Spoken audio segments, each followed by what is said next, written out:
Thousands of year પછી એક જન્મ મળે છે જેનું નામ છે મનુષ્ય જીવન. Human life is the very important. All life is very important, but human life is the very unique and very important. But Y?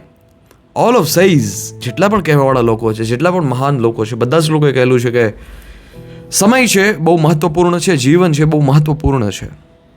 તમે જીવનની રફતારમાં આગળ વધો, તમે જીવનના ખેલમાં આગળ વધો, તમારી પાસે બે રસ્તા હોય. જે સિંહો હોય, જે જાગૃત હોય, બે રસ્તા તમારી પાસે હોય છે. એક રસ્તો એ હોય છે સ્પષ્ટપણે જે રસ્તામાં છે ફેમિલી તમારી જોડે હોય છે. એક રસ્તો એ હોય છે કે જેમાં તમારી પાસે સાંસ્કૃતિક રીતિ રિવાજો, તહેવારો બધા જ તમારી સાથે હોય છે.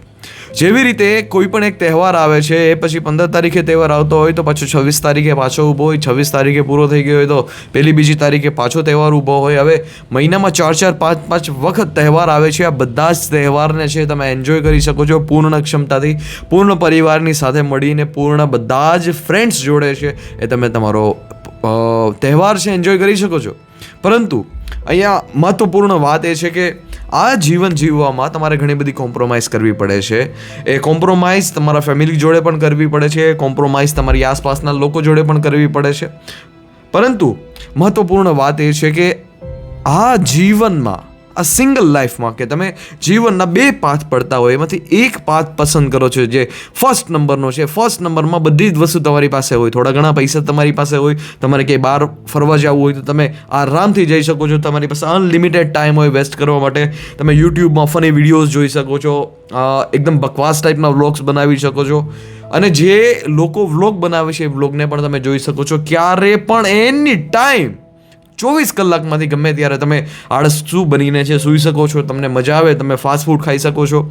પરંતુ આ જીવનમાં જે તમે સિંગલ જીવન પસંદ કર્યું છે ફર્સ્ટ નંબરનું, આ જીવનમાં ના તો કોઈ ભગતસિંહ બનવાની સંભાવના છે, ના કોઈ સાનિયા મિર્ઝા બનવાની સંભાવના છે, કે ના કોઈ બોસ બનવાની સંભાવના છે, કે ના બુદ્ધ, કબીર, ઓશો, જીસસ, તાઓ, લાઓ ત્સો કોઈ પણ બનવાની સંભાવના નથી. સંભાવના અહીંયા શૂન્યતમ થઈ જાય છે કે જે એક સામાન્ય માણસની સંભાવના હોય. સામાન્ય માણસ આમ તો પોતાના જીવનમાં કંઈ ઉચ્ચતમ કરતો જ નથી, પરંતુ જેટલા પણ મહાન લોકો છે, જેટલા પણ આ દુનિયાના યોદ્ધાઓ છે, એ બધા જ યોદ્ધાને કાં તો એને ખોટી દ્રષ્ટિથી જોવે છે, કાં તો એના જે માર્ગમાં છે એ અડચણરૂપ બને છે. તમે જો કે કોઈ પણ મહાન વ્યક્તિ હોય, એ મહાન વ્યક્તિને મારવાવાળો કયો વ્યક્તિ હોય છે? એક સામાન્ય ને એક નીચલા દરજ્જાનો વ્યક્તિ.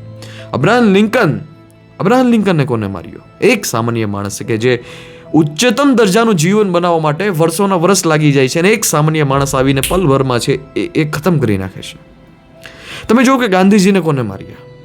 એક શ્રેષ્ઠતમ દરજાનો વ્યક્તિ કે જે વ્યક્તિ બનવામાં છે વર્ષોના વર્ષની મહેનત લાગે છે, બધી જ વસ્તુઓનો ત્યાગ લાગે છે, બધી જ કામનાઓને ઠોકર મારીને છે એ વ્યક્તિ બને છે, અને એ વ્યક્તિને છે ગોળી મારી દેવામાં આવે છે. એક સામાન્ય માણસ છે એ શ્રેષ્ઠતમ વ્યક્તિનો હંમેશા માટે વિરોધી જ રહે છે, એવું ઇતિહાસ કહે છે. બીજી તરફ બીજું જીવન તમારું એ જીવન છે કે ત્યાં તમારી કોઈ એવી ઈચ્છા નથી કે મારે આ જ વસ્તુ જોતી છે, પરંતુ એક યોદ્ધાની માફક, એક રાજાની માફક, એક સંન્યાસીની માફક. સંન્યાસી માને શું? કે જ્ઞાનની ચરમ સીમા, તમે એક જ્ઞાનની ચરમ સીમાને પાર કરી જાઓ છો ને પછી લોકોનું કલ્યાણ કરો છો. એક એ જીવન છે કે જ્યાં તમે એક વીરની માફક, એક યોદ્ધાની માફક, એક રાજાની માફક જીવો છો, કે ત્યાં તમારે બધી જ વસ્તુની સ્વતંત્રતા હોય છે, બધી જ વસ્તુ માને શ્રેષ્ઠતમ વિચારોની સ્વતંત્રતા હોય છે. આ દુનિયાના જેટલા પણ શ્રેષ્ઠ માણસો મળી શકે એમ હોય, તમે એ બધા જ શ્રેષ્ઠ માણસો પ્રત્યે છે, શ્રેષ્ઠ માણસોની આસપાસ છે એ તમે જીવન વિકસાવો છો. અહીંયા તમે વન ઓફ ધ બેસ્ટ ક્વોલિટીની બુક્સ હોય, વન ઓફ ધ બેસ્ટ ક્વોલિટીની અર્થ ઉપર જે કંઈ પણ બુક હોય એ બધી જ બુક તમે રીડ કરો છો. અહીંયા તમારી પાસે એવા લોકો હોય છે, એવા માણસો હોય છે કે જે સુપર કેફેબલ હોય છે પૂરી દુનિયાને બદલવા માટે. અહીંયા તમારી દરજ્જા અને તમારી ગણના એ સ્થાન ઉપર થવા માંડે છે કે જે સ્થાન ઉપર છે એક અર્જુન હતો, જે સ્થાન ઉપર એક અર્જુન માને એક યોદ્ધા હતો, એક સુરવીર હતો, કે પોતાની બધી જ વસ્તુઓ છોડીને, પોતાના બધા જ એક નાના સપના છોડીને છે એ શ્રેષ્ઠતમમાં જીવનમાં જે કંઈ પણ સંભાવના થઈ શકે એ સંભાવના સુધી પહોંચે છે. અહીંયા એ પૂર્ણ રૂપે સંભાવના હોય છે કે કોઈ યોદ્ધા પેદા થાય, કોઈ સુરવીર પેદા થાય, કોઈ ગાંધી પેદા થાય, કોઈ ભગતસિંહ પેદા થાય. અહીંયા પૂર્ણ સંભાવના રહેલી હોય છે. પરંતુ અહીંયા જીવનની નાની નાની વસ્તુની પરમિશન્સ હોય છે, એ નાની નાની વસ્તુની પરમિશન એની પાસે હોતી નથી.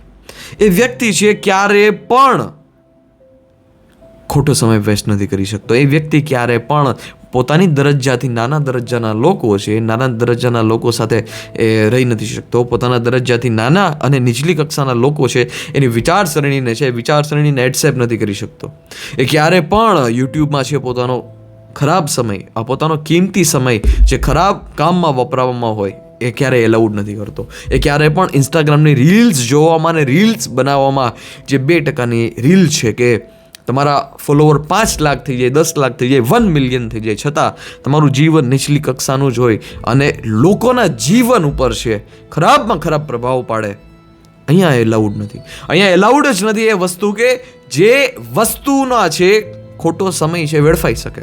અહીંયા એલાઉડ હોય છે ધ્યાન કરવાનું. અહીંયા એલાઉડ હોય છે કે વન ઓફ ધ બેસ્ટ ક્વોલિટીના બુક વાંચવાનું. અહીંયા એલાઉડ હોય છે કે વન ઓફ ધ બેસ્ટ ક્વોલિટીના હ્યુમન્સ છે એ બધા જ લોકોને મળવાનું. અહીંયા એલાઉડ હોય છે કે one of the best problem find કરી અને એને સોલ્વ કરવાનું.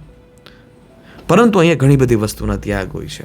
અહીંયા તમારે કોમ્પ્રોમાઇઝ તો કરવી પડે છે, પરિવાર સાથે પણ કોમ્પ્રોમાઇઝ કરવી પડે છે, તમારી ઈચ્છાઓ પ્રત્યે પણ કોમ્પ્રોમાઇઝ કરવી પડે છે. પરંતુ અહીંયા તમે એક શૂરવીરની માફક જીવન જીવો છો.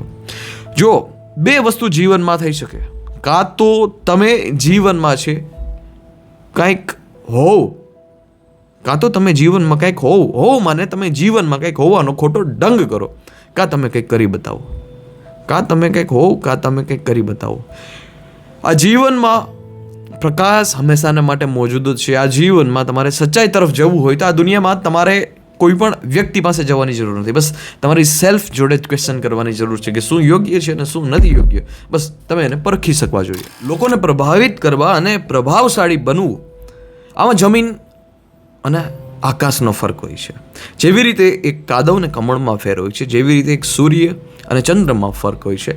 સૂર્ય પોતાની ક્ષમતાથી ચમકે છે, પોતાની પાસે તેજ છે, અને પોતાની પાસે તેજ છે એટલે જ ચાંદ છે અને આપણે દેખાય છે. અને ચાંદ શું છે કે સૂર્યની રોશનીથી છે એ પોતે ચમકે છે. ઘણા લોકો એવા હોય કે બીજાની જે રોશની હોય એનાથી ચમકે છે, પરંતુ પહેલો માર્ગ છે એ એક ખોખલી રોશની છે, અને બીજો માર્ગ છે એ સૂર્યની પ્રકાશ છે કે પ્રકાશ હંમેશાને માટે મોજૂદ છે.